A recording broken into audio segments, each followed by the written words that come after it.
Continuaremos tratando tres organismos muy importantes en las células eucariotas y que comparten una característica común. Las proteínas que lo forman son producidas y liberadas por unos ribosomas libres en el citoplasma celular, por lo que no siguen las vías de las demás proteínas, que es el retículo endoplásmico, aparato de Golgi y las vesículas. Estas proteínas se liberan en el citoplasma y son importadas para los órganos de destino en forma de cadenas de proteínas. Las mitocondrias y los cloroplastos comparten otra característica, son los organismos encargados de la formación de enlaces moleculares ricos en energía, el ATP, que hemos hablado ya bastante de él, y este ATP es el almacenamiento de energía para liberarla cuando la necesitemos y donde la necesitemos. Las mitocondrias. Las mitocondrias son unos organismos citoplasmáticos muy interesantes. Su función principal es captar la energía liberada por la degradación de los lípidos y de los carbohidratos.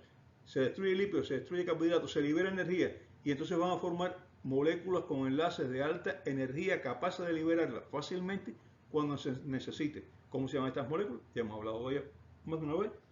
ATP, adenosín trifosfato.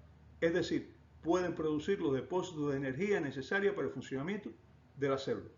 La estructura de las mitocondrias es curiosa. En primer lugar, tienen su propio ADN, que no tiene relación ninguna con el ADN del núcleo celular y que se hereda exclusivamente de la madre. Ya hemos hablado de eso. Las enfermedades genéticas mitocondriales, también hablamos de eso, se heredan muchas de ellas por la vía materna y no por la vía de los cromosomas sexuales, sino directamente por lo que se encuentra dentro del óvulo. Otra característica es que tiene una membrana externa y una membrana interna. Esta última se proyecta hacia el interior de la mitocondria y es lo que este interior se llama matriz mitocondrial y tiene forma como de crestas. La membrana externa está formada por lípidos y algunas proteínas que forman poros y es muy permeable, muchas cosas pasan por ahí. La interna tiene un 80% de proteínas y es más selectiva para el paso de sustancias. La matriz contiene el ADN mitocondrial, que tiene una forma circular, como lo tiene el de las procariotas. La matriz contiene además ribosomas mitocondriales y ácido ribonucleico para sintetizar algunas proteínas. Estos ribosomas no son iguales a las de las células eucariotas. La mayoría de las proteínas que forman y utilizan las mitocondrias no se producen dentro de ellas, se producen en los ribosomas libres del citoplasma de la célula eucariota y entonces son conducidos hasta la mitocondria. También contiene sistemas enzimáticos para varios procesos muy importantes, como el ciclo de Krebs. Hay el famoso ciclo de Krebs que en bioquímica nos hicieron repetir como papagayo y nos obligaron a memorizar paso a paso. Pero después del examen se nos olvidó. Es una de las materias que yo llamaba torturas del aprendizaje. ¿Qué necesitamos saber de este ciclo? Que es un proceso continuo donde entra piruvato como resultado del metabolismo de la glucosa que se realiza en el citoplasma celular, que este piruvato es transformado en dos moléculas de acetilcoenzima A que inicia un ciclo donde después de varios pasos termina obteniéndose como resultado final moléculas que acumulan energía, NAD y FAT, pero aún no son la forma definitiva de almacenamiento de energía. También se produce CO2 y oxalacetato que se combina con el acetil-CoA y de nuevo comienza el ciclo. Ese ciclo que acaban de ver ahí, ese ciclo lo hice yo mismo, ¿no? Como ustedes ven, no es artesanal, es casero, no es un ciclo hecho industrialmente. Las moléculas con enlace energético pasan a las crestas de la membrana interna y en ellas se realiza verdadera respiración celular. La cresta de la mitocondria estamos hablando, ¿no? ¿Quién la realiza? La cadena respiratoria, que termina produciendo 12 moléculas de ATP por cada molécula de piruvato que entra al ciclo, ¿eh? Muy efectiva. Si tenemos en cuenta que de cada molécula de glucosa se obtienen 2 de piruvato y que en el proceso se generan 2 moléculas de ATP, es fácil sumar 26 moléculas de ATP por cada molécula de glucosa metabolizada. Muy efectivo, muy productivo el ciclo de Krebs. Y la respiración, desde luego, la respiración oxidativa que tiene la mitocondria y su pared. En la matriz de la mitocondria se oxidan aminoácidos y ácidos grasos. Se realiza parte del metabolismo de la urea, no todo, y muy importante, se realiza una gran parte de la síntesis del grupo N de la hemoglobina. Esto es importante porque aquí se realiza parte de la síntesis del grupo N. La hemoglobina se forma parcialmente en la mitocondria. Resumen. Las funciones de las mitocondrias incluyen la formación de moléculas que actúan como depósito de energía para ser utilizado cuando y donde sea necesario, el ATP, la oxidación de ácidos grasos y aminoácidos y otros procesos metabólicos, la síntesis de parte del grupo N de la hemoglobina.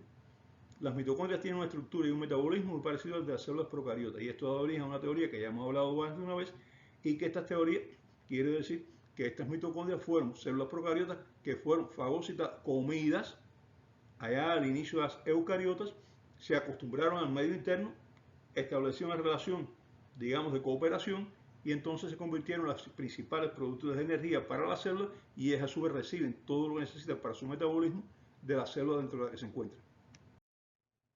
Esto está reforzado por descubrimientos realizados.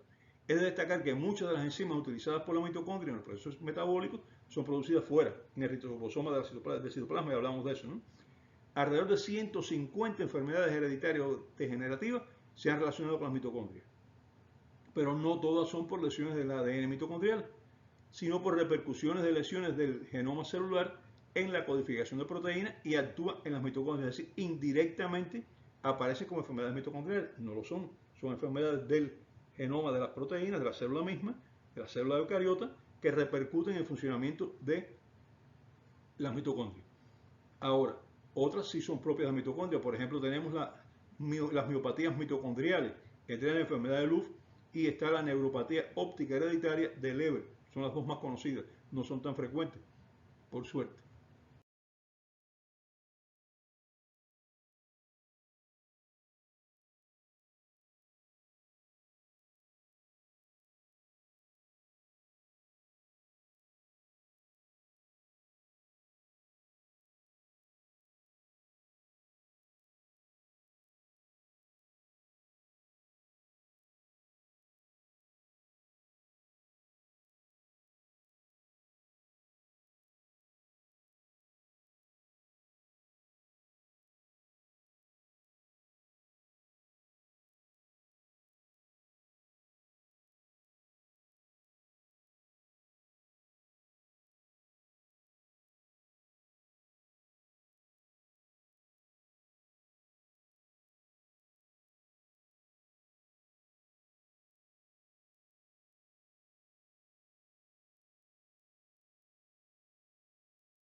Cloroplasto.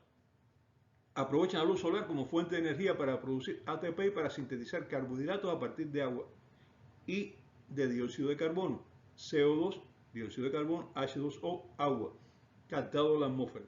En esta reacción se libera oxígeno, que no es utilizado en su totalidad y va para la atmósfera. Y hablamos de esto también, enriquece el contenido de oxígeno atmosférico.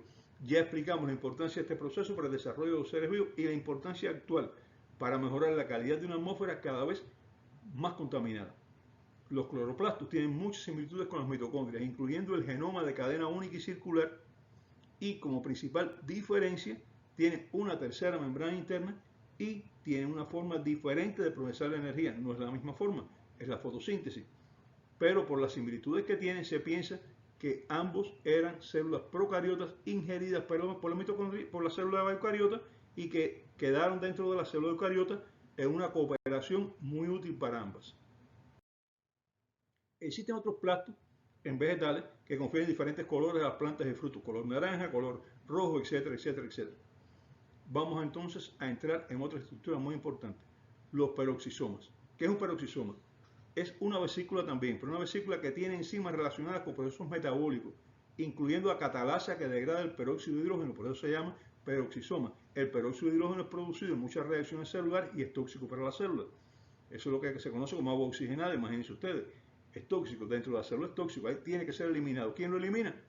El peroxisoma. Pero también va a eliminar una serie de sustancias que se producen dentro de la célula. Se han relacionado con alteraciones de los peroxisomas algunas enfermedades también. Bueno, mis amigos, los espero en nuestro próximo encuentro para continuar hablando de células eucariotas. Sí, de la membrana de las células eucariotas. Es de lo que vamos a hablar.